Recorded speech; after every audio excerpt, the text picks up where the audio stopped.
Welcome witnesses, welcome everybody in attendance. This is our second meeting on dealing with the impacts of tariffs on Canadian businesses, companies, and workers. We had a very successful first meeting. We had some really good witnesses, good dialogue, good questions. And today we have with us officials from, I think it's 2, 4, 5 departments. Welcome, folks. This is probably not your first time at a committee. We always say 5 minutes at the most, but if you're going to be shorter, we appreciate that too, so we can have lots of room for dialogue with the MPs. It looks like we're going to have time for probably 2 rounds of questionings today. So if my colleagues are ready to go, I think let's jump right into this, and we'll get the witnesses speaking. So let's go with the Department of Foreign Affairs first. And do we have Ms. Campbell? Go ahead.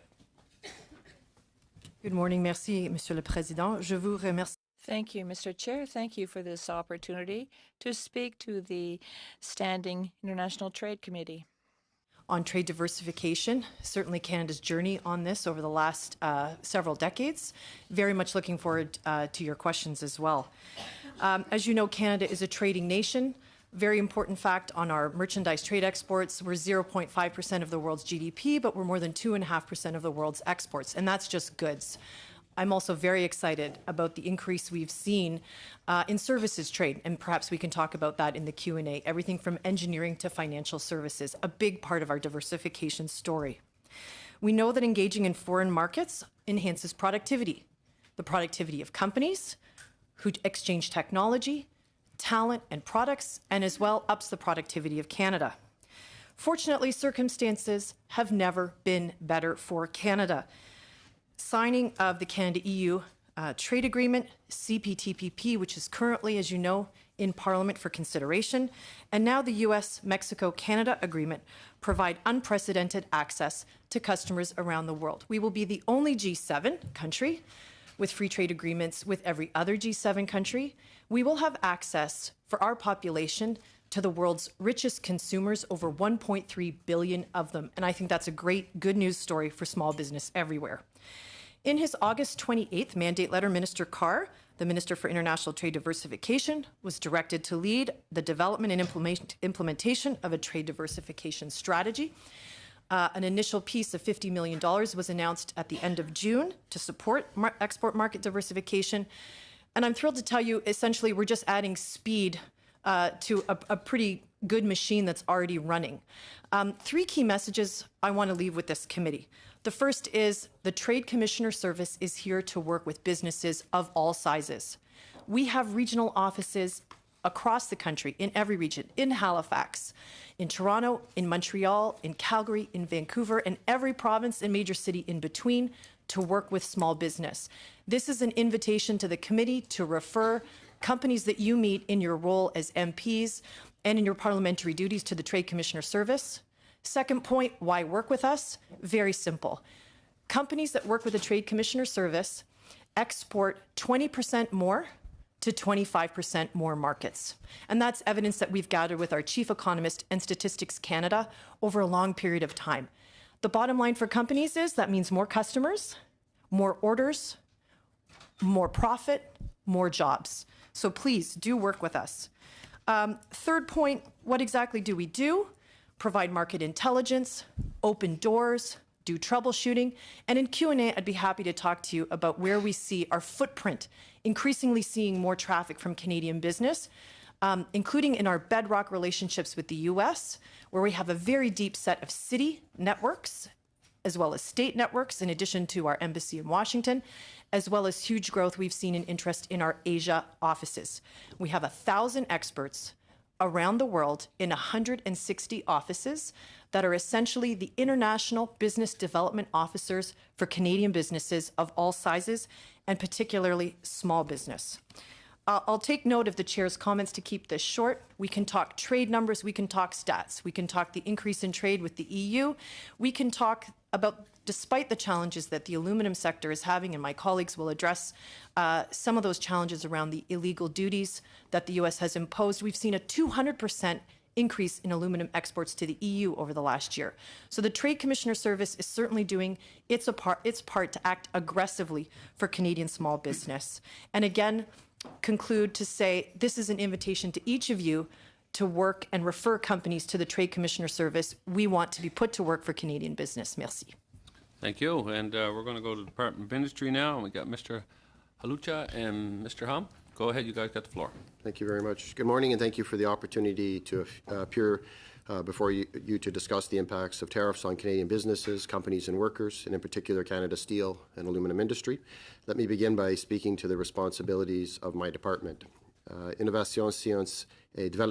Innovation, Science and Economic Development Canada is the lead department responsible for analysis and policy department regarding Canada's manufacturing industries, including the steel and aluminum sectors.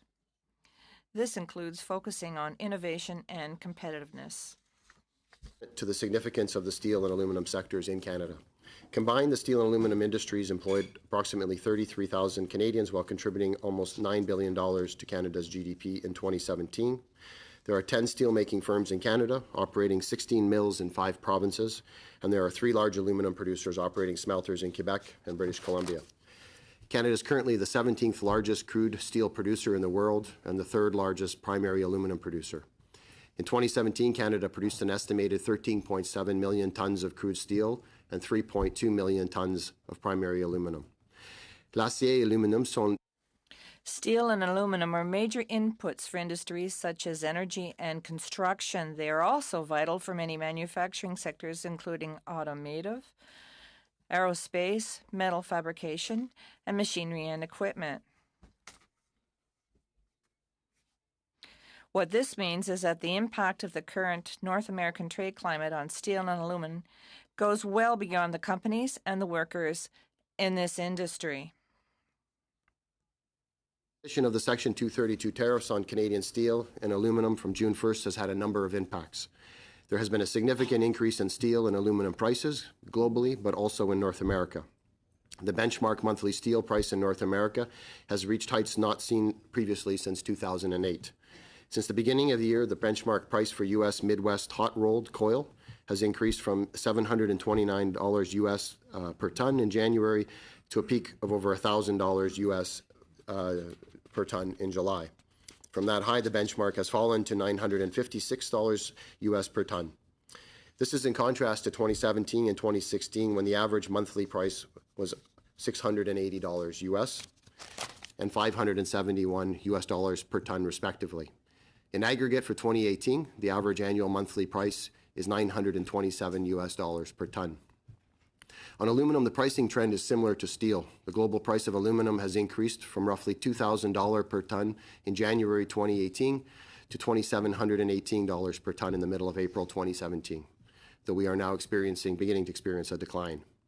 In the months following the imposition of U.S. tariffs, the all-in price of aluminum has surged by more than 40%.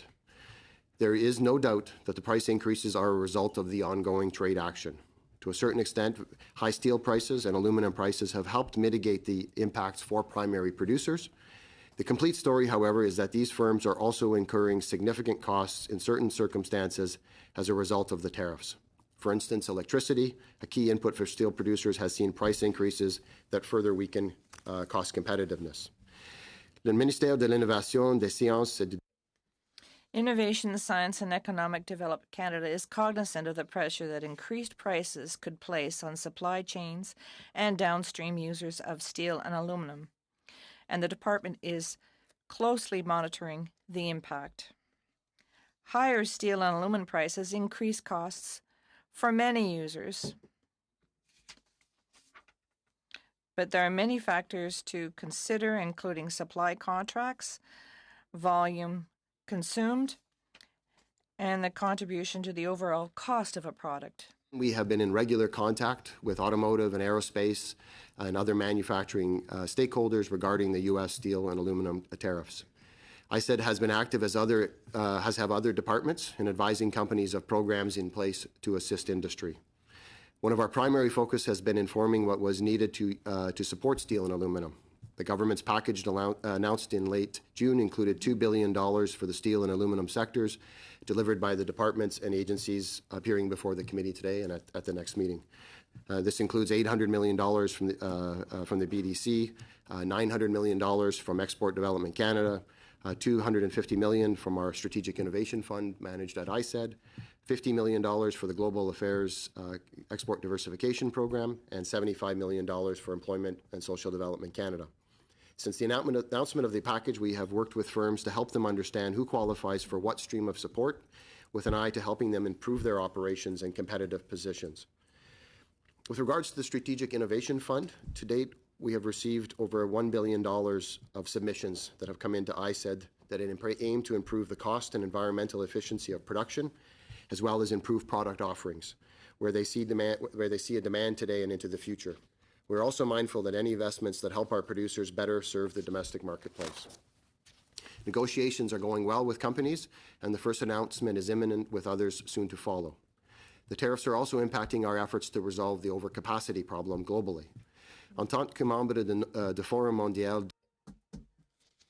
As a member of the G20 Global Forum for Steel Excess Capacity, Canada is collaborating with countries to focus attention on the countries that subsidize steel and shipping it to destinations around the world, disrupting those economies whose producers operate on market-based principles. These negotiations have not gotten any easier since the unilateral actions of the United States.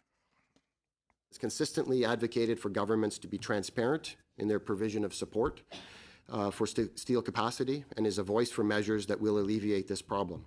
We have to be absolutely transparent on our information as a means to advocate for others to do so, to do as we do. It was 2 weeks ago that Canada participated in a ministerial meeting of Global Forum in Paris that had all members countries agreeing to take further measures to address steel capacity. Canada remains committed to demonstrating leadership in this important multilateral effort, an issue that is detrimental to the financial health and stability of Canada's steel sector. Finally, the government has thoroughly engaged with the steel and aluminum industry and others impacted stakeholders throughout this ordeal, and has initiated a number of responses measured to alleviate any negative impacts. Early in the year, the government introduced regulatory changes to Canada's trade remedies regime to address transshipment and circumvention. For example, the Canada Border Service Agency has been provided with greater flexibility in addressing price distortions, an injection of new funding for new investigators, and they are now able to engage with a new type of investigation to address suspected circumventions of duties. Such regulatory amendments have aimed to strengthen our ability to address unfairly traded imports that enter the Canadian marketplace. And on top of this, the Department of Finance has initiated a safeguards consultation in August, and any measures that arise from this would stabilize markets in response to import surges. The government has also been closely monitoring trade patterns through regular trade monitoring committees on steel and aluminum, with the Steel Trade Surveillance Committee having met this week and has been meeting very, very regularly since the tariffs were put in place, with full industry participation. And we will continue to work with the steel and aluminum industry on the impacts of U.S. trade measures and in delivering the support they need. And we would look forward to your questions. Thank you. Thank you, sir. We're going to move to Export Development Canada, and we got Mr. Bamji. Go ahead, sir. You got the floor. Good morning. Thank you, Mr. Chair, and thank you, honourable members, for inviting me to appear today. My name is David Bamji, and I'm here in my capacity as the Vice President of Corporate Communications and Public Affairs at Export Development Canada. Je suis heureux d'être ici aujourd'hui. It's a pleasure to be here today and to update you on the ways in which EDC is supporting Canadian exporters affected by the tariffs on steel and aluminum. The steel and aluminum industries are essential to our economy, and EDC is proud to work with them.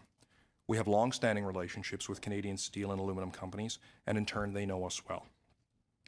EDC, by way of background, is an international lender and leader in helping Canadian companies mitigate risk. We finance export activities, we provide insurance services, connections, and support that allow Canadian companies to compete internationally. In 2017, EDC served more companies than ever before, just under 9,400, and over 80% of those are small and medium-sized enterprises. I say that because when Canadian companies are hit, it's important for us to be able to be there for them. and that's what we want to speak with you about today.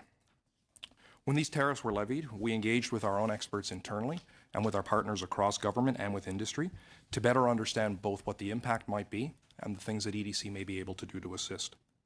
Coming out of those discussions and as part of the government's overall response to the tariffs, EDC has made over $900 million in lending and insurance support available to viable companies in this sector over the next 2 years.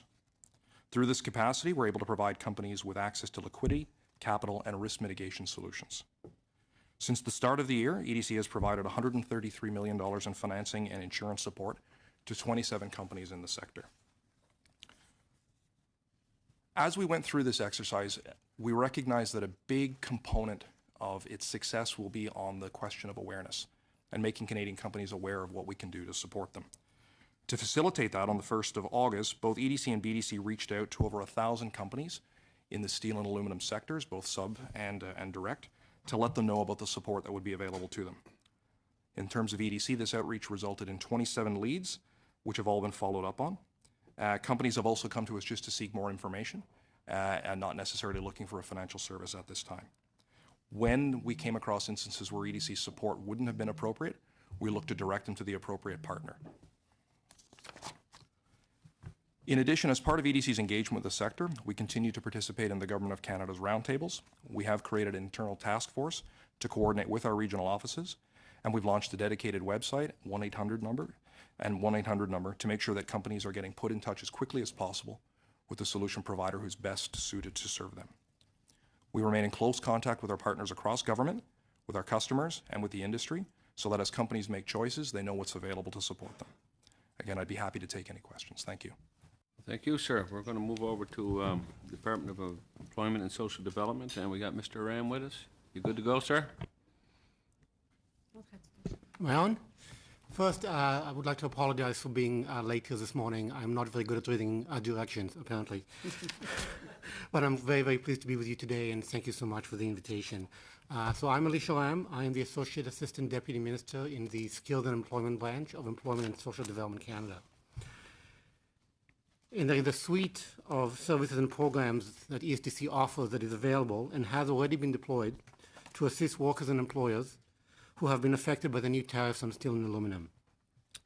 This includes immediate income support for any workers who become unemployed through the employment insurance system. It includes work sharing arrangements with workers and employers that can help to prevent layoffs as companies adjust. Il y a aussi des mesures de soutien en temps de la formation. There are also support funded by the federal government and implemented in the workplace. Service Canada, which is part of our corporate umbrella, has proactively reached out to more than 120 employers, including 3 national and 3 regional unions, as well as industry association and other stakeholders in the steel and aluminum industry across the country. Employers are generally contacted within 48 hours of known or announced layoffs or closures and are offered information and joint outreach sessions with provinces and territories in order to provide seamless communication about the program and support that employers can take advantage of. To date, we have undertaken 13 information sessions and we are looking to provide more.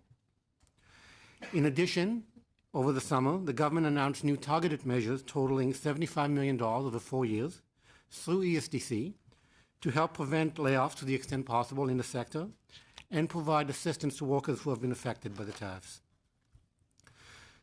This includes $25 million over 3 years for temporary special work-sharing measures.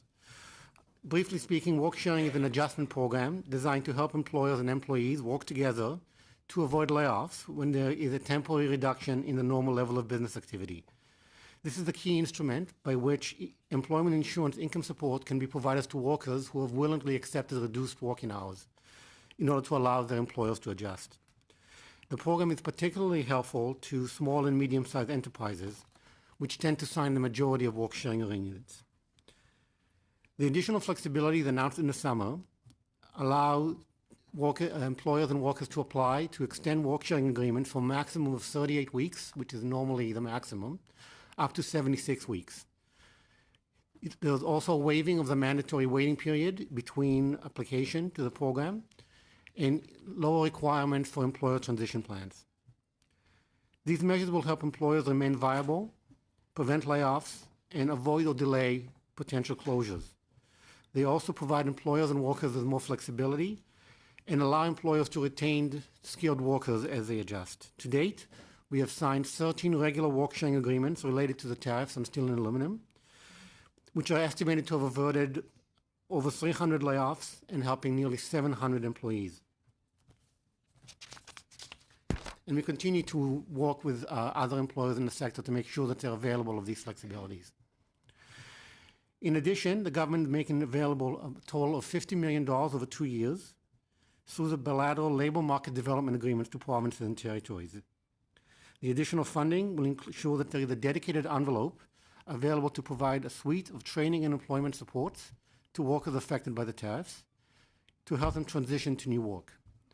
This includes offerings such as employment counseling, job search assistance, skills training, and targeted wage subsidies in order to help employees obtain different kinds of work experience.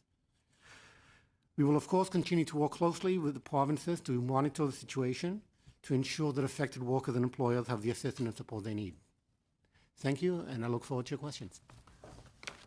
Thank you, sir. And we're going to move over to the Business Development Bank of Canada. Mr. Lacabelliere. Merci, Monsieur le Président. Je procéderai à mes... Thank you, Mr. Chair. So I will be giving my initial remarks in English, but I'd be very pleased to answer any questions you may have in French. Catered to entrepreneurs.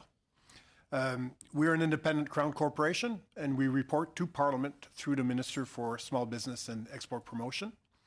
The key to know about BDC is we're complementary. What that means is we provide financing on a commercial basis, but we take more risk than the other banks in Canada. We also offer, as a lot of you know, venture capital and advisory services.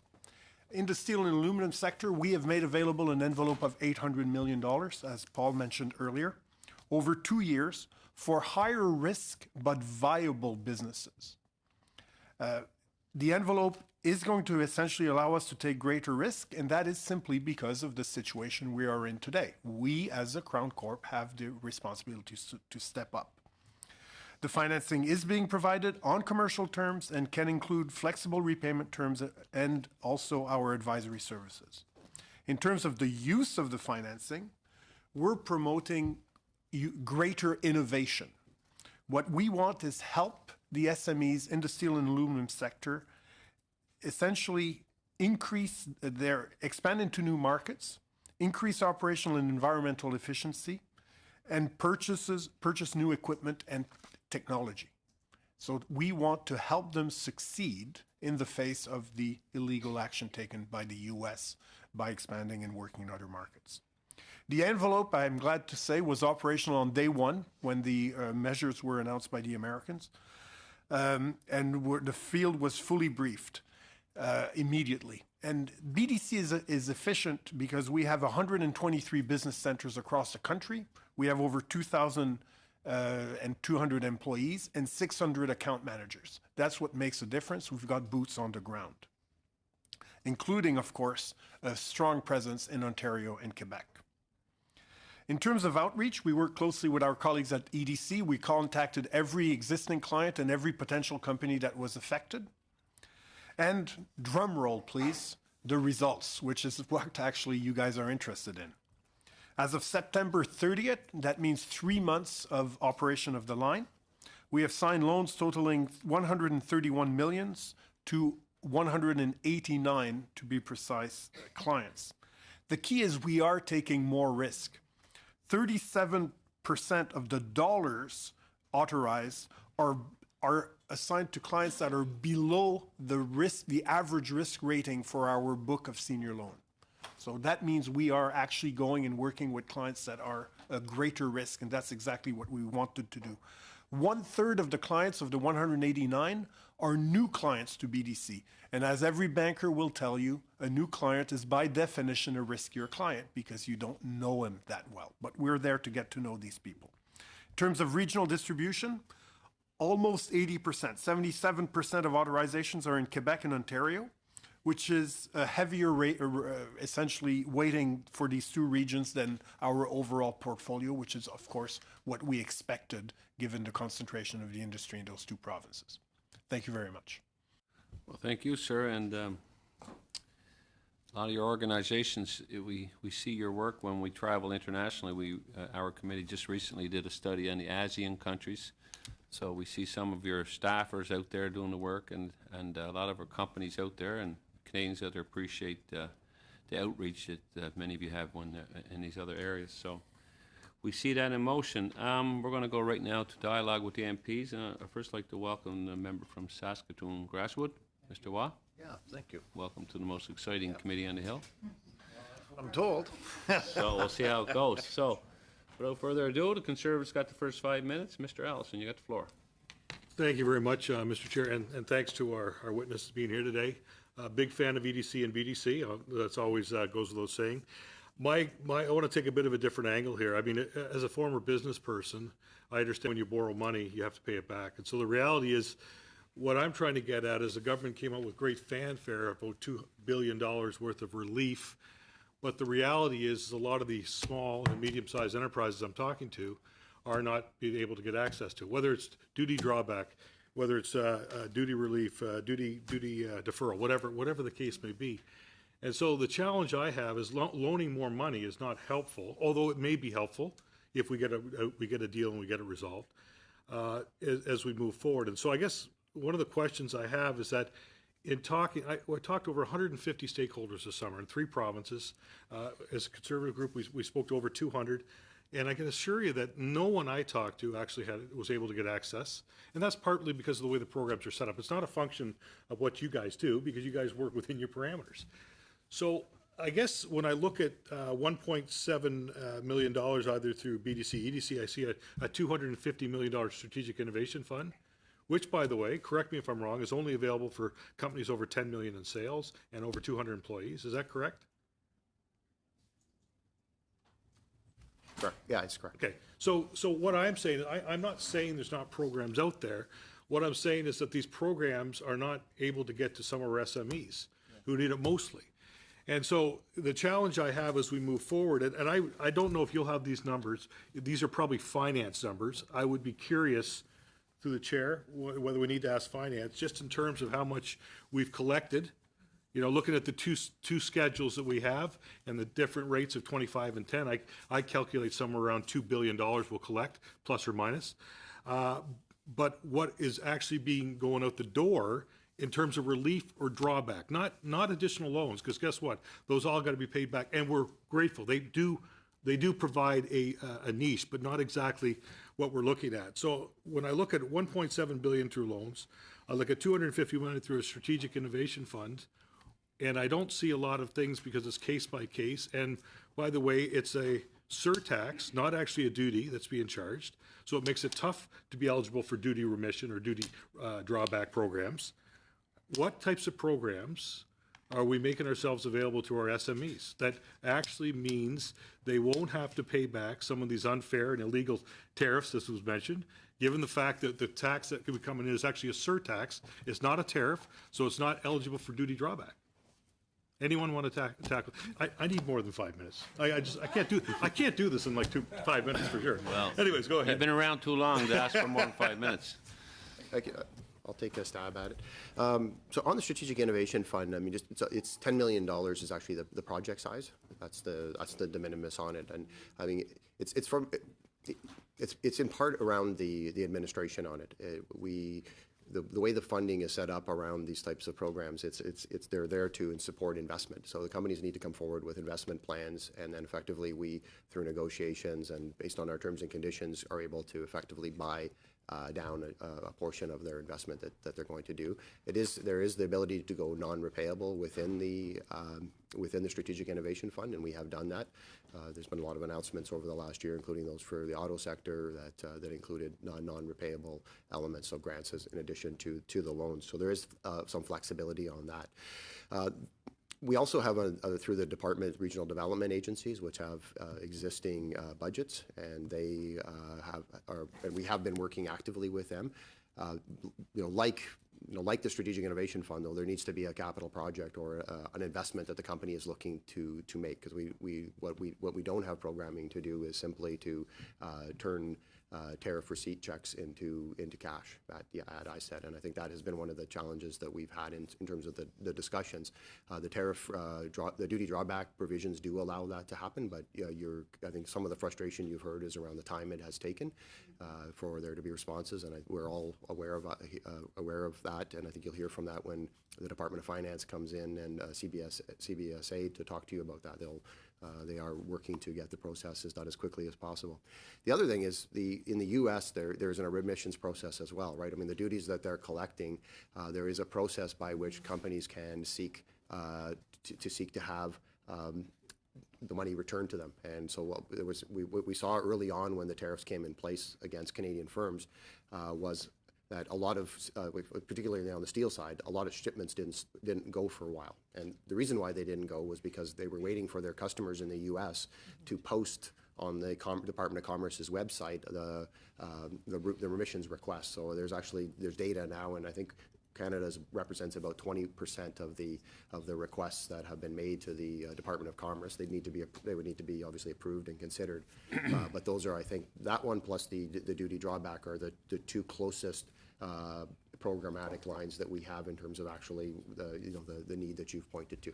Thank you. And we're going to have to, you're going to have another round. So, Mr. Allison, The 2 rounds, though. you're going to have another round, but you're almost a minute over, so we're going to move over to the Liberals. Mr. Dhaliwal, you've got the floor. And thank you to the witnesses. Ms. Campbell, first of all, I want to commend the officials in the foreign affairs, all the great work that they did to come up with this new and improved USMCA agreement. There's a lot of excitement in my part of the boards, in BC. Can you tell how would this new and improved USMCA will help companies, small businesses, and Canadians? Sure, happy to. I'd just like to commend Minister Freeland, Ambassador McNaughton, and Steve Rahul, our chief negotiator, for the incredible work as a public servant. I liken this, almost to a war. And Steve and his team have been away for over a year working on this. So we're thrilled, as you say, to have come to a conclusion that we can share with Canadians. As you know, the deal has been announced, and more technical work in order to present the full agreement is being done currently. But what I think I can say are just a few stylized facts. I mean, the first is that business likes certainty. And this now provides certainty to business that access to the U.S. and Mexican markets is not in question. The second piece, I think that's, frankly, equally important is that the U.S. remains our primordial trading partner. The U.S. is, if you will, the training ground and the training wheels for many companies who then go global.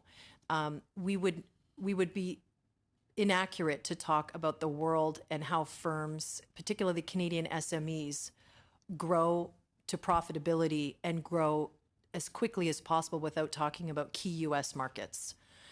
So we're thrilled, again, to have that access underway. I think the last point I would make is that our negotiators are not standing still. I take note of this committee's important work on Asia, the conclusion of the CPTPP so that we might be amongst the first countries to ratify and bring that agreement into effect is essential.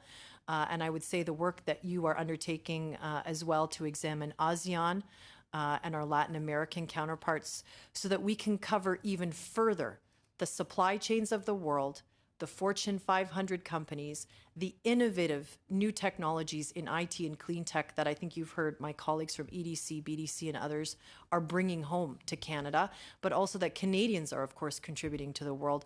This will be relentless. And the Trade Commissioner Service, last point, provides up to $50,000 for a company of any size, but particularly for SMEs, to go to a market that they haven't yet explored. So one of my top takeaways for this committee is please refer SMEs of all descriptions in all sectors to us. This is absolutely a kind of hyper-growth passport so that we can assist companies to get to growth faster. So thanks for the question. We mentioned SMEs, and on Tuesday we had a witness, and she said that they do not have resources and time to access to all the support programs that government has announced And is there a way, or what are we doing to educate or inform those small and medium-sized businesses so they are able to take the advantage of the programs that is in place? Anyone?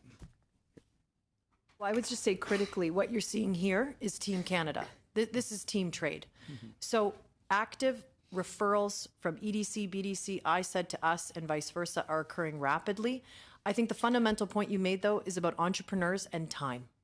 They don't have time to decode what I call the alphabet soup of us, right? You've almost got the whole alphabet if you did all of our acronyms here. Our job is, frankly, whoever that client or customer comes in to deal with, it's our job to take active engagement with that company and help not only refer them, but actively case manage them, if you will, through receiving all the duties. And I take note of the fantastic steel and aluminum website that EDC got off the ground immediately that was one-stop shopping for all SMEs on all forms of results. And I think to take note of the earlier question on SMEs, I mean, we would love to know, as appropriate and respecting privacy, any one of those 200 firms that you've worked with so that we can bring them into our active case management across the core federal public service and with our Crown Corporation partners. Oh, okay. Just, I'll just add, I'll have to be very quick Sure, answer. very quickly, the Innovation Canada, that's exactly why it was set up, to provide a single point of entry into the public service programs. So it allows companies to enter in basic information and have recommendations made back to them around what programs they could qualify for, and then it actually makes aware the people in those who are responsible for those programs that these requests are coming in. So it's actually really a two-way. And then the other thing we've done is the accelerated growth strategy process, which connects a lot of our departments, again, behind the scenes in the back offices, and allows companies agree to have their information shared, which most of them are opting into this. It enables us to, as opposed to like, you know, your company is done with ISED, we move them into other parts of the public service that can provide additional support to them. So we're trying to connect those, and in particular around the highest growth companies. Thank you, sir. We're going to move over to NDP now. Ms. Ramsey, you got the floor. Thank you so much for being here. And obviously, we're not in an ideal situation with these steel and aluminum tariffs, and we're struggling. In my region of Windsor-Essex, and certainly in Ontario, has been very hard hit. And it is the SMEs who can't navigate the website, can't afford the wait times that it's taking to get people out to look at whether or not they're able to achieve an exemption, whether they're able to get the surtax. You know, it's very, very difficult, and they're closing.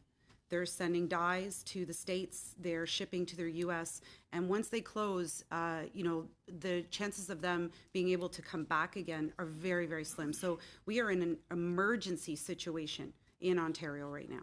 And some of the programs that you represent, they just simply can't access, or they just simply, it won't address their issues because they are in triage. They are in an emergency mode right now, and they need supports on the ground. We had the Windsor-Essex Economic Development Corporation write to us here at the Trade Committee, and they had an event in the summer. We had 250 people. There were a lot of the Canadian Association of Wool Makers. I was in attendance, automotive parts.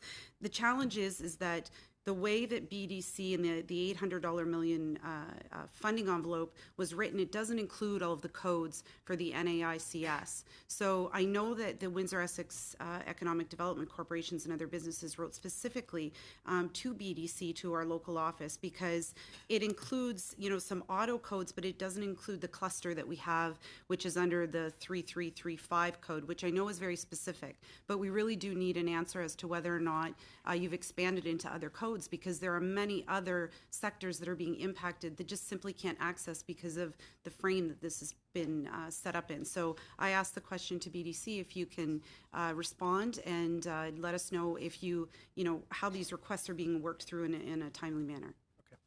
Okay. Very simply, the envelope is not the be-all and end-all of BDC support.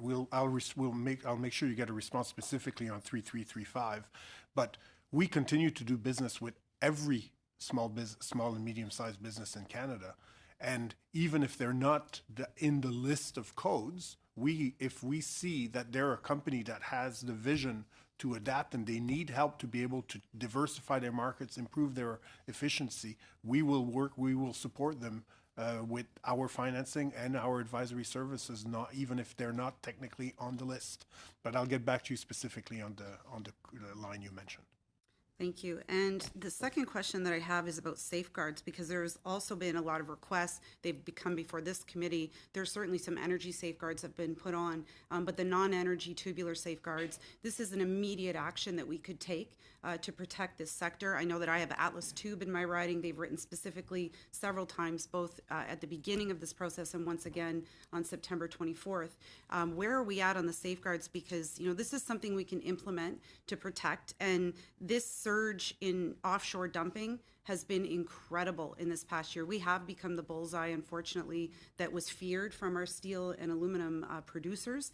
And in the hollow structural steel, you know, we're over 200% in a year. We've seen this massive surge. So although, yes, there have been some attempts to address this illegal dumping, we clearly aren't doing everything we can, because there's a massive surge that's taking place. So if any of you can speak to what efforts you're doing beyond what's already happened, because clearly that's not cutting it. Like, we need more boots on the ground. We need more people so that we can, prevent this. So if anyone can speak to when we can expect those non-energy safeguards to come into place.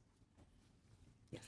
So I can't give you a date on when it will happen, but I can tell you that we have been, the job one to move to a decision on safeguards is to ensure that we have the analytical base needed, because obviously there's a trade legal process on the other side of this, and the evidence base needs to be there to support the imposition of safeguards, because if not, then they will be there's implications of that. So getting the analysis done has been significant focus. We have had regular meetings with the industry, and we have this. So this is Department of ISED, and Department of Finance and the Canada Border Services Agency, working together to establish that analytical base, work with the companies, and Minister of Finance has the lead. He completed consultations, I believe, 2 weeks ago, and they're working on a decision.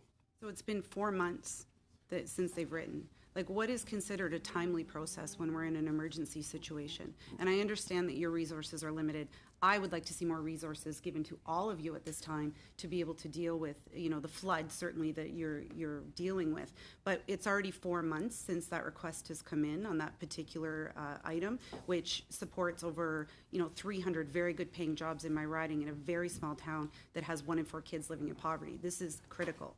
So, what is considered a timely process? Sorry, your time is well over, Ms. Ramsey, and there won't be a time for response to your statement. We're 5.5 minutes, but you're going to have another round later on. We're going to move over to Liberals. Madam Ludwig, you got the floor. Thank you.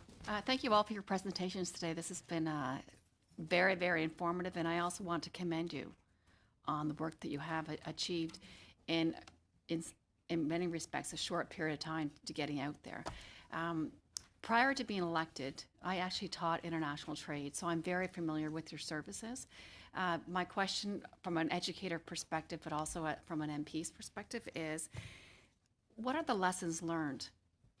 So in terms of trying to create that example and that keenness of awareness that Mr. Ramsey mentioned, if I could just learn from you what you have learned in terms of the challenges and opportunities, not only regarding this situation, but how are we going to continually connect and try to support our SMEs? Thank you. Sure.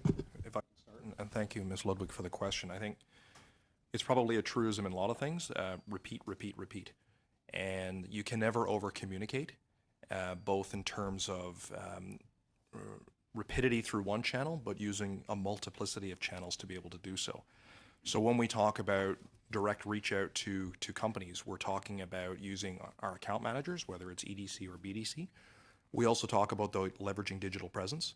We have to not assume that companies are going to be able to find their way to you. And I think you've heard comments about this kind of who's who in the zoo is a persistent challenge for Canadian companies. And it's one that requires, I would say, ongoing vigilance. So it isn't just a matter of reaching out to companies and then sitting there waiting to see if your telephone rings. You have to keep following up. You have to keep, whether you're leveraging social media to give visibility to the things that you're taking, whether you're leveraging your account managers, your partners, the work that we do with associations, making sure that everybody has the information available and use a distributed network to be able to touch as many companies as possible. Just to add onto that, the distributed network. So are you working together, all of you, trying to get your information through the Chambers of Commerce, the CBDCs, the RDCs, and the CME? Okay. This is a simple answer. Great. Pleased to say that Global Affairs Canada has a Global Opportunities for Association Fund. So we actually fund business associations from the macro, like national, to regional and sector-specific companies, associations, to raise awareness of trade opportunities generally, of trade missions specifically, and of our new free trade agreements. I think what you're hearing collectively, if I could speak for Team Trade for a moment here, is there's a national dialogue needed on, I'd say, 3 vectors. The first is risk, and encouraging more companies to take calculated, well thought through risk using the advisory services that you've seen here, and then connected, for example, to one of our 160 offices around the world. I think the second piece is, and I take note of the NDP member's question, I think that rapid response time, anything that we can do. I mean, I'm literally looking at people that I know are practically sleeping at the office on weekends, but those increased resources, anything that we can do to help get those answers quickly, what I can assure you is that both our senior leaders and ministers and officials are ready to do everything we can. And the third element is certainly the ongoing advocacy of this committee with your American counterparts, because the best solution to this would be an end to these measures by the U.S. So I commend this committee and any work you're doing in the U.S. at every level in order to press upon our American counterparts that these actions are actually not only harmful to Canadians, but as I think Paul talked about, the increased prices, this is damaging to U.S. consumers. This is not good for jobs in any of our countries. Thank you. How much time do I have? Great. Did you want to comment as well? If you allow me on the lessons learned, we've focused our steel and aluminum work on companies that want to expand internationally, want to improve their competitiveness through new technology and equipment. And the lesson learned is this is not only for the steel and aluminum sector. We need to do that for our 55,000 clients across the board, because the one thing we know is Canadian SMEs lack in competitiveness compared to their U.S. counterparts and also internationally. So we need to continue working with every SME in every sector beyond steel and aluminum to help them. Thank you. I certainly couldn't agree more. And I think your approach as Team Canada and reaching out so deeply into the business community is absolutely critical, because, as Ms. Campbell mentioned, this situation of uncertainty, businesses have a hard time planning and projecting in an environment of uncertainty. So we're pleased to see that a deal has been struck, and I'm very pleased to hear of the work that you're all doing. Thank you. Thank you, Ms. Ludwig. Right now, I'm going to break for just 10 minutes so everybody can grab a sandwich, and then we're going to come back and do the second round when we come back, okay? I'll just suspend for 5-10 minutes.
Just trying to encourage everybody to get back to their chairs.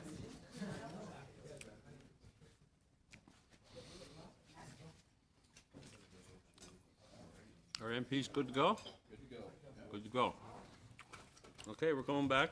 Welcome everybody back. I hope they had a little snack, and we are going to start our second round. First round went well. We're going to keep the 5-minute slots, and Liberals got the first up, and for 5 minutes, Mr. Sheehan, you got the floor.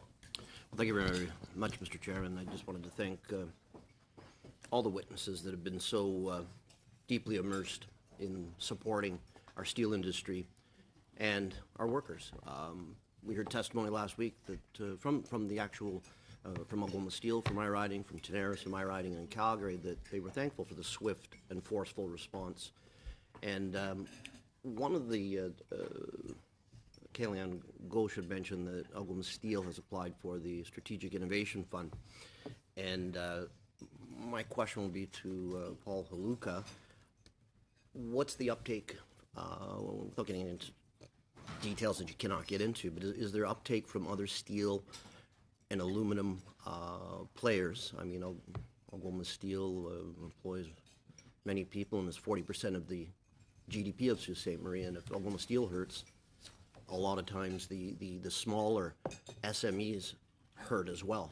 So the two questions that I have are, what's the uptake on SIF? Is there a special carve-out of money for SIF? And the importance of supporting the larger players through the SIF program as it relates to SMEs as well. Okay. Thank you very much. I think that's a really good set of questions. I'd start off by saying that, like, the key thing we need to remember on all of this is that the focus of the U.S. policy, I think stated, is to enable the American plants to reopen. I mean, that has been the focus, in particular on the steel side, but also on aluminum. So the target from day one from them is Canadian and other competitive producers, and so. It's no surprise then that we calibrated our support to focus on the companies that were going to be the most impacted, and then frankly, if they lost their competitive advantage, would have significant impacts.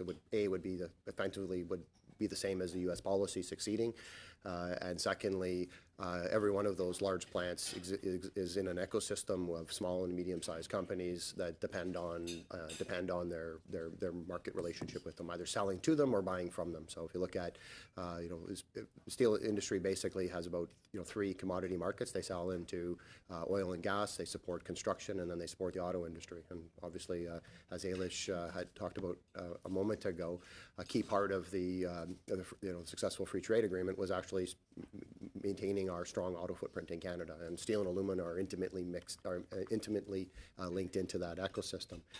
The carve-out was $250 million. That was what was announced, and it was designed to basically focus on those large providers. So hence, as the earlier question, that was why we put the limit on 200 or above in terms of the size, and then a project of $10 million above, which is, I believe, is the standard actually SIF size project for any capital investment.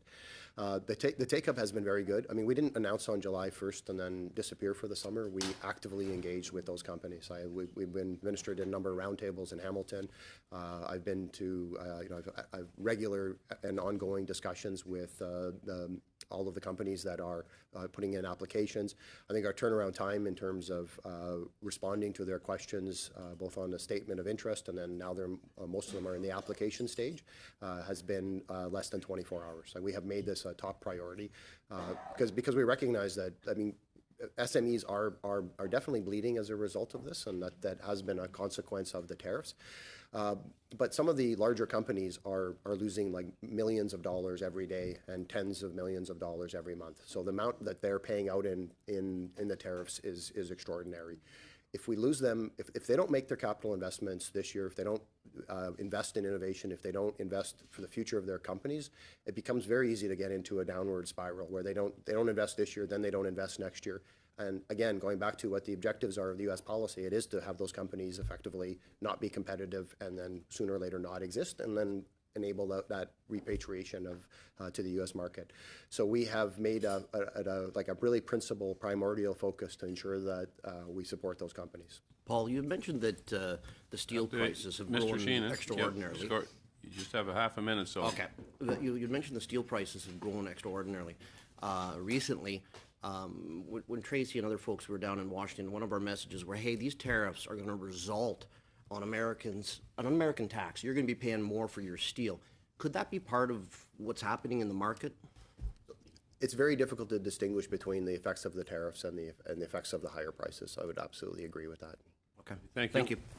Thank you, Mr. Sheehan. We're going to move over to the Conservatives now for 5 minutes. Mr. Carey, you got the floor.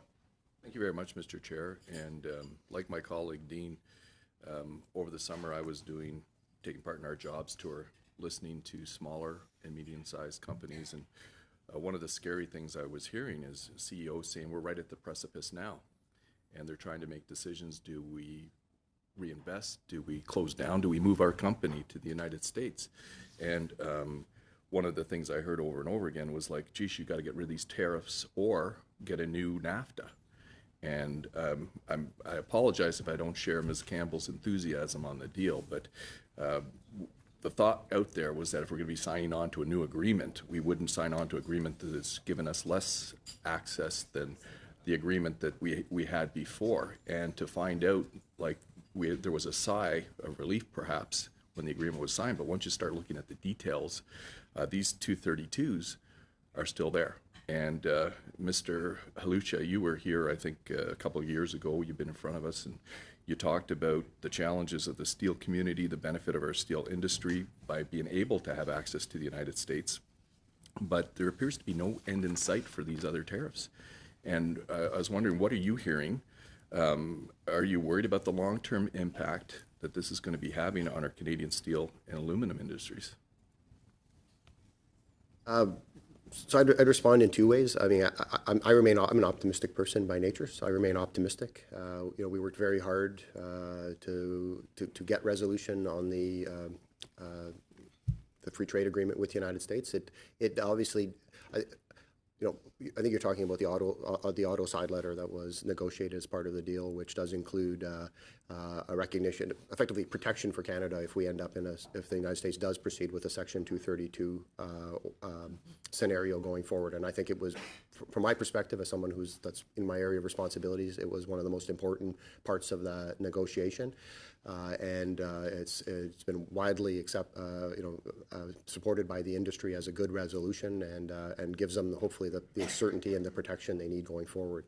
The auto industry, yeah, but automobiles are made out of steel and aluminum, and like you talked about competitiveness, and I just haven't seen anything in the agreement as I go through it that makes us more competitive with this agreement as the previous one in NAFTA.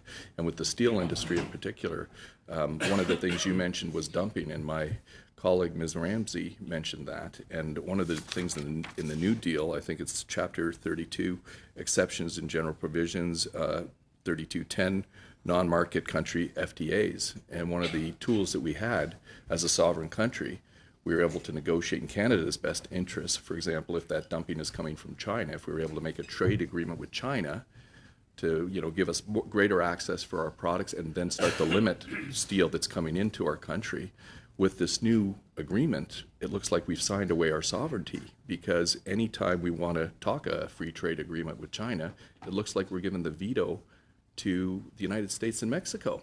And this, as a proud Canadian, I was shocked to see this. And you, as a representative of our government, how is that going to affect your ability to work in Canada's best interest if our requirements don't align with the United States? So I don't think there's any reason to believe that we've given up anything on our ability to take action against Chinese dumping or dumping from non-market economies, and that's a process that continues. Making the agreement with a non-market economy, that's what I'm talking about. Long-term agreement. So free trade agreement, I think that's another order of economic relationship. But existing rules enable us, and the steel industry, I think, is one of the biggest users of the CITT process, and all of the improvements that were made on their recommendation, and they've been very successful. And actually, it's interesting, if we look at the data now, one of the things we've noted is that we have not seen a large surge of Chinese steel coming into the Canadian economy. And it's because the kind of the web of CITT orders against dumping are working, and CBSA is working at keeping those out of the marketplace. And the authorities that the minister is using under, as he's considering right now, the Minister of Finance, safeguard measures, those are not eroded at all. We have an ability to make those decisions. I think I'm not in a position to talk about that portion of the agreement that you noted. I'll leave it to Ailish if she has an answer on that. But from my perspective, we have not reduced at all our ability to deal with threats from non-market economy. And actually, I think that our interests in the U.S. are completely aligned on that. I mentioned the work that we've been doing internationally. In the global forum, it's largely the question there is around transparency of pricing from China and other non-market economies. And we have been completely aligned up with the United States for a number of years at those hearings. And I think when the tariffs came in, actually, that was one of the points that probably surprised us the most, is we have been a strong ally of the United States in an effort to take on dumping that erodes not just the U.S. economy, but erodes the competitiveness of our firms. Last time you heard me testify, I think that was actually the topic I was on, because that was the main threat, and getting the CITT improvements done was the response to that. Thank you, sir. We're way over time here, but it was good dialogue, and we're going to move over to Liberals now. Mr. Fonseca, you got the floor. Thank you, Mr. Chair, and thank you to all the witnesses. Ms. Campbell, you started off your remarks by speaking about our great team that we had down in Washington. That's our chief negotiator, Steve Verheuvel. He's been before our committee a number of times. We've heard from him and the strategy. Also, our minister, Chrystia Freeland, and our ambassador, David McNaughton. I think for them to be able to do their job and do their job so effectively and so well, they have to know that they've got this robust team behind them. Because when they're really going to the edge, they have to know that there's something backing them up. So I thank all of you for working so well as Team Trade Canada. Often from crisis, we find that there's opportunity.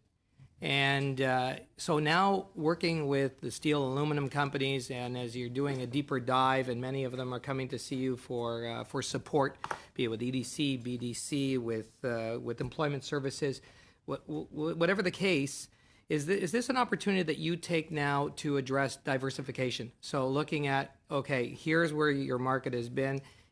We're going to work with you to continue to hold that market, but then how can you grow? Where can you go? And now with the opportunities that have come about through CETA, as well as through now what will be happening with the CPTPP and now the USMCA. I'd like to know, I heard Ms. Campbell, you said that we were up 200% in aluminum with the EU now in terms of our trade. Can you give me other examples like that, or companies that you're working with, and are you taking this opportunity to work with companies now for diversification? So I think this committee really loves data. So let me just give you a couple of data points. 1,200 large companies are responsible for 60% of Canada's merchandise exports.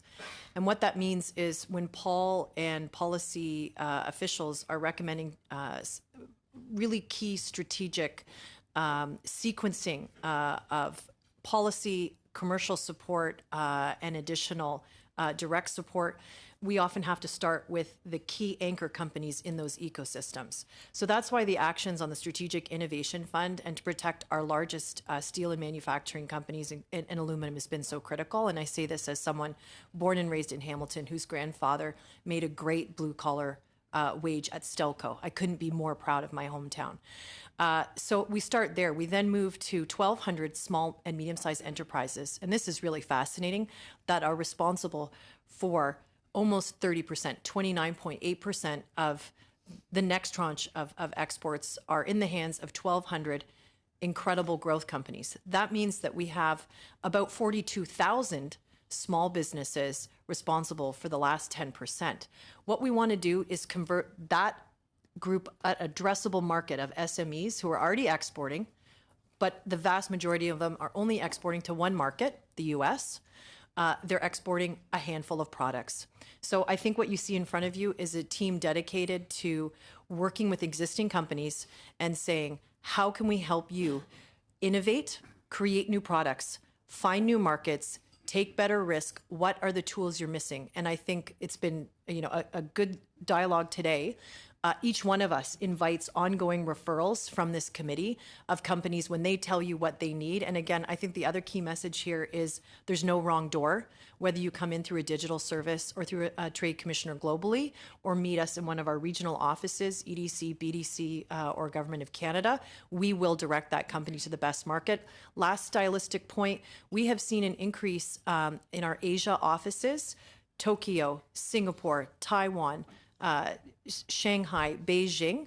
We have seen actual foot traffic grow in those markets more than 50%. So what that means is Canadian companies are not wasting, shall we say, they're not wasting a crisis, but let's frame it more positively. They're seeing an opportunity to sell Canada to the world. That's our mission. Well, thank you very much. Those are very important numbers. 1,200, 60%. Another 1,200, 29.8%, is that right? And 42,000 for the last 10%. Do you use a wraparound approach? So we have you all here right now. So if there was a company here, is it business centric? So here's a company, here's what they're experiencing. Maybe they're looking just at the threats and the risks and everything that's hitting them right now, almost like a virus, and you're kind of these white cells coming in to help out. Do you use that wraparound so that, we're going to address these immediate issues, what's urgent and important, and then we're going to look to the future and see what we can do so to give you more stability and open up more markets?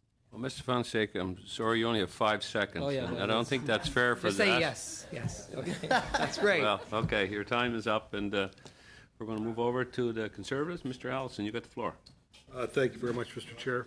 So my question, Paul, to you, just in terms of the safeguard consultation that happened a while ago, are you guys any closer to making recommendations, or where are you guys at in terms of the thought process there? That's was obviously a U.S. concern, but it's also a concern as it relates to the SMEs again, versus the big producers. So there's a fine balance there in terms of how we handle that, because some of those small SMEs were getting their steel from cheaper countries, which I realize in some cases was totally dumping. But there's also concern about how we handle the balance of that in terms of additional costs.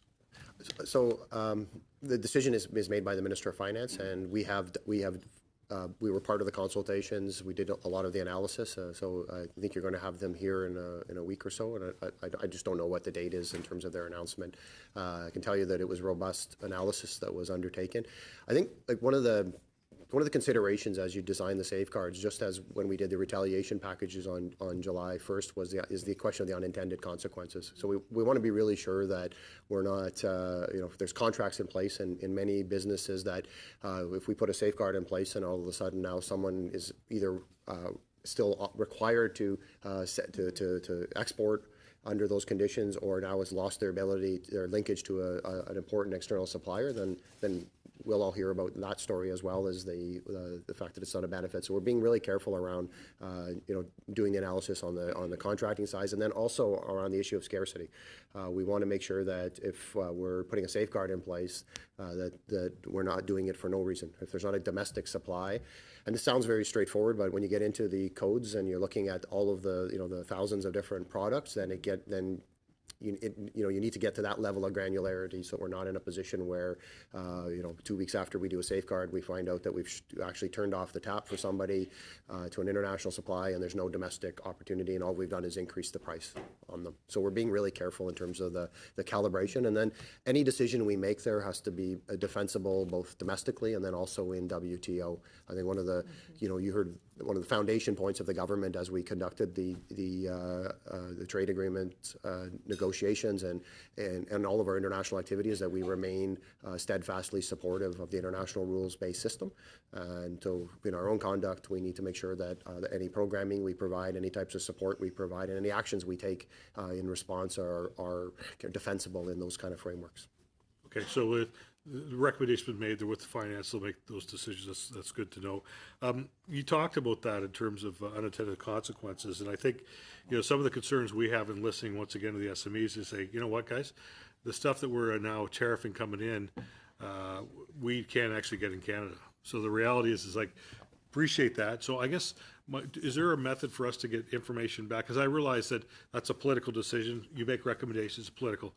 Is there a way to feed back information so we can look at removing things from lists? And, I get it. I know what we're trying to do, but my concern is that there's a lot of unintended consequences when you have to deal with a economy so big and countries and all these other things that are going on. So there was during the Department of Finance again has on their website a remissions relief form where companies can identify these specific instances where they can't get it in Canada or they're obligated as a result of contract to continue their relationship with a foreign party.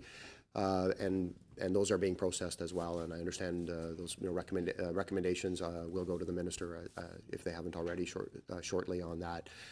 When we designed the retaliation package going into July 1st, again, every effort was made. People remember it was June 15th, and we had 2-week period to hear from basically all of Canadian businesses.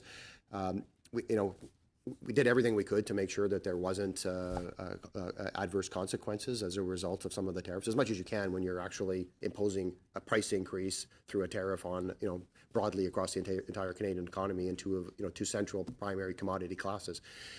By definition, we knew the prices were going to go up. There was no surprise on that. But what we didn't want to have happen was, again, that scarcity issue. We didn't want to raise prices in instances where there was no Canadian supply. It did happen in some cases, and we have been working with finance to make sure that as they look at the remissions process, those are identified and are considered. Okay. I'm not assuming you have any hard data. A lot of anecdotal stories from this summer from a firm struggling. Do you guys have any numbers, any hard numbers in terms of sales, employees, layoffs? I guess we need a longer period of time to figure that stuff out. But do you have anything at all? So I don't think Patrick, do we have any? I would say we are actually seeing an incredible amount of stability and resilience within the manufacturing sector. I think the overall numbers are actually quite stable in terms of sales, revenue, exports, and employment. So obviously there are a lot of companies who are experiencing difficulties, but generally when you look at the overall macro numbers for some of these industries, things are holding up relatively well. Okay, thank you, and that wraps up the time, and we're going to go to the NDP. Ms. Ramsey, you got the floor for 5 minutes. Thank you, and thank you all for your comments today. And something that Ms. Campbell said, I think, our advocacy to the U.S. Obviously, we've been as a trade committee, to multiple stakeholders in the U.S., but also to our counterpart over there, and also the Steel Caucus, which Terry and I are members of. We visited there as well, so we have been doing that effort. But I'd like to propose to the committee that we send a letter to our U.S. counterpart, once again imploring them to remove the tariffs, to let them know that our position remains unchanged and that we would like to work with them in any way possible to achieve that outcome, because I think that is some way that we can support as a committee to our direct counterpart in the U.S. So I'll put that out as a proposal for the committee to discuss, to advocate for that removal. The second thing, there are a lot of small and medium-sized businesses that can't navigate the website. We heard from one this week, actually on Tuesday, that said they just don't even have a person. They don't have the people power to allocate resources to say, okay, you go and investigate how we access these reliefs. So we really need to critically address the SME situation. 42,000, SMEs need help in Canada. And that's where the opportunity really lies, I think, in terms of our future trade across the globe. So, I think that's something that we really need to address. And we've heard over and over at this committee, regardless of what topic we're discussing. But the question that I have when we talk about, those that are being impacted, this secondary list. So this secondary list that was created in an attempt to put some pressure on the U.S. is not working, is not being very effective from our perspective. We left the table of USMCA without, getting these tariffs removed. And we have a lot of people writing to the committee, boat manufacturers, appliance retailers, who are being very, adversely impacted and feel that, they have no place in this fight that's happening right now in that secondary list. So I'm not sure how effective that secondary list is being, other than it's killing Canadian businesses who are in that list because they now are subject to these tariffs. So what I want to ask you is what you have heard from these groups and what this secondary list, what is being done to help them in the struggle that they are now facing with this one-way tariff that is on? So the secondary list, you're talking about the consumer products portion, right? So we had three components for members that may not be as familiar. We had three components of the retaliation. One was around aluminum, second was around steel products, and then the third was end-use products. They were carefully selected with a view to a couple of things. One of the principles was obviously that they had to be important to certain U.S. districts where. I think we're aware of the policy. Right. I think everyone's kind of aware of what that is. We know that well. But I'm asking you, are they reaching out to you now to try to have access to your programs because they're struggling? I personally, I have not had a lot of outreach from them. We did call, I think in the middle of the summer at one point, there was questions around some of the commodity groups and whether they were beginning to be faced with price increases as a result. And I think we focused, we were asked to look at appliances, and we did a set of calls with them, and effectively the answer back was they were not seeing a large impact. It would likely happen in next year. Many of those prices will be boat passed on. manufacturers, did you hear from them? Because we've heard specifically from them here at the committee, and they've written to us. Sorry, on the boat manufacturers, we were certainly very vocal in terms of submitting information with regards to the initial retaliatory consultations. So we definitely do know their situation. Mr. Baines, What is you it had that they've requested? Sorry, I think the other witness Okay, wanted to but say. I just want to ask if you've heard from them, Mr. Hum, what is their request to you? You speak to what they're requesting from you in that correspondence? Well, sorry, these were the initial retaliatory consultations, and they were certainly well aware of the impact that it could happen on what could happen in terms of the contracts that had been put in place prior to the retaliation. So we certainly have a good sense of their issues and their concerns about being able to bring in product from the United States. And I think we are taking that into consideration and how best to address their particular need. I should add that when we're dealing with the boat manufacturers, their issues are perhaps a little bit different or completely different from some of the other companies and sectors on the list, be it some of the food processors. So there's no one size fits all, and we're certainly looking through the tools that we have, be it the duty remission, duty relief, and all those others to see what can be done and to support the Canadian businesses. Thank you. And we're going to go with the last MP, Mr. Peterson. You got the wrap up, mister. Thank you, Mr. Chair. Thank you to the witnesses for being here. Just before I get into my questioning, I think everyone on the committee probably agrees. We take a step back and look at these 232 tariffs. And the foundation from the premises them is that somehow Canada is a threat to the American national security. And I think I speak for everyone here when I say that is offensive on one level, but also can't be farther from the truth. So it's just, we need to take stock of what's going on and realize that this is an irrational decision made by the U.S. administration, I think, and we're trying our best to deal in that context of irrationality. So I commend you for the good work that you've been doing, given the environment. But I spent the summer too talking to some of the manufacturers in my riding that are impacted by this, and a couple of themes I think arose from those discussions. There's not the ability for a lot of Canadian end product users, building supply products manufacturers in my riding, to buy Canadian for their inputs. Their inputs come from the U.S. And then a lot of their customers are in the U.S. So the 10% tariff quickly becomes a 20% tariff, which obviously eats away at the margins, which are nowhere near that 20% range. So it becomes a very untenable position. That being said, there's also some confusion, I think, at the border about how to classify certain things that are crossing the border.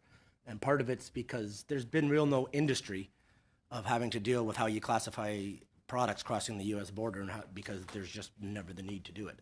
So they're dealing with their customs brokers and duty officers, and frankly, it's a confusing field out there. And the third issue is an important one, is they know there's programs out there. I have one of the manufacturers in my riding, I think has about 110, 120 employees. It's been around for 30 years. It's a family-owned business. I actually, in one summer, worked there or used some of their products. But the confusion is we know there's programs out there, but how can we access them? And this isn't a small company with 2 or 3 people. These guys do have resources they can put at it. But even with having one of their vice presidents spending a day or 2 a week trying to figure it out, he just couldn't navigate through it. He just couldn't. And he reached out to me and just said, any assistance your office can give, and just how do we tap into what's there? And these guys are saying we agree with the retaliatory tariffs. It was necessary. It had to be done. Unfortunately, we're kind of getting the short end of the stick. So how can you help us out? So if I can take anything away today, and I think any of my members who I know represent their ridings very effectively and care very deeply about their constituents, what can I say to somebody? Who can I put them in touch with? Just to say, here, we're going to help you get through this. Here's who you need to talk to. Here's what's available. And hopefully we can help you the best that we can. Is there a one-stop shopping for that? Because, it just to me seems that if this gentleman had trouble navigating it, there's got to be dozens, hundreds of other companies that are in the same boat. I would suggest, we all work together, but I would suggest we have, as I mentioned, 123 offices across the country, potentially one in your riding.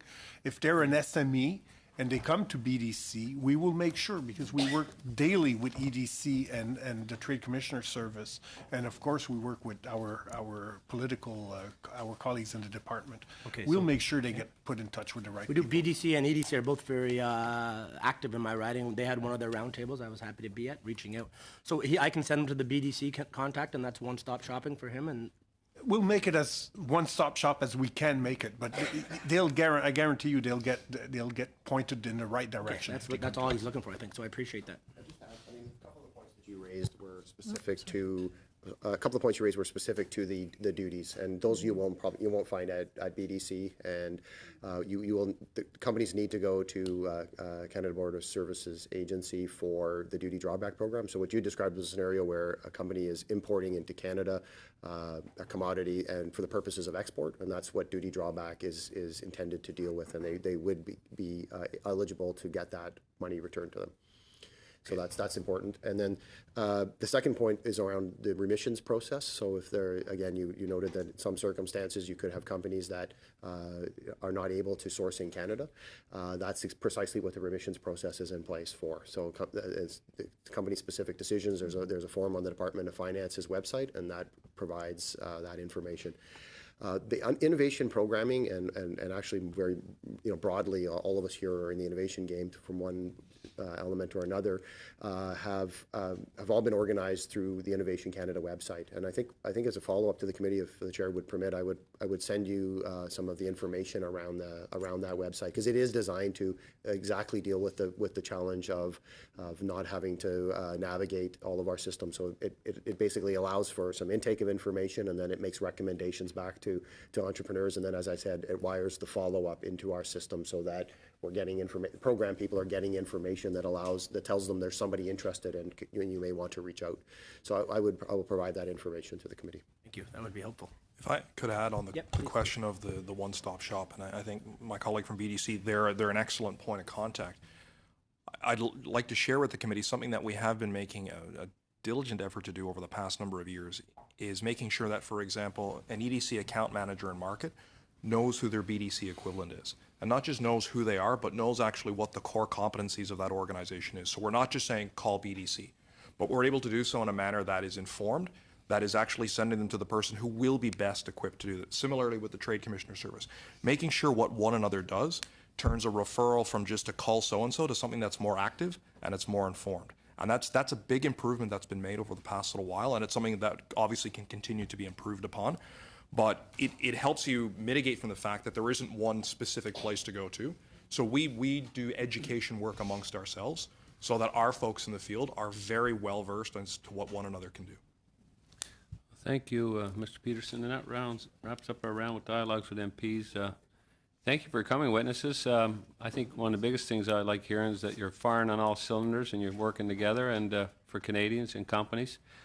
Just before I close the meeting off, Ms. Ramsey had an idea about the letter to the Subcommittee on Trade, Ways and Means. Simon's agreed to put something together, and if it's the will of the committee, he'll put something together the next few days, and you'll see it in your box. And if everybody's good to go with it, we'll get it. We don't have to wait 10, 15 days to get it out. We'll do it. It's all good. Thank you again, and have a good weekend.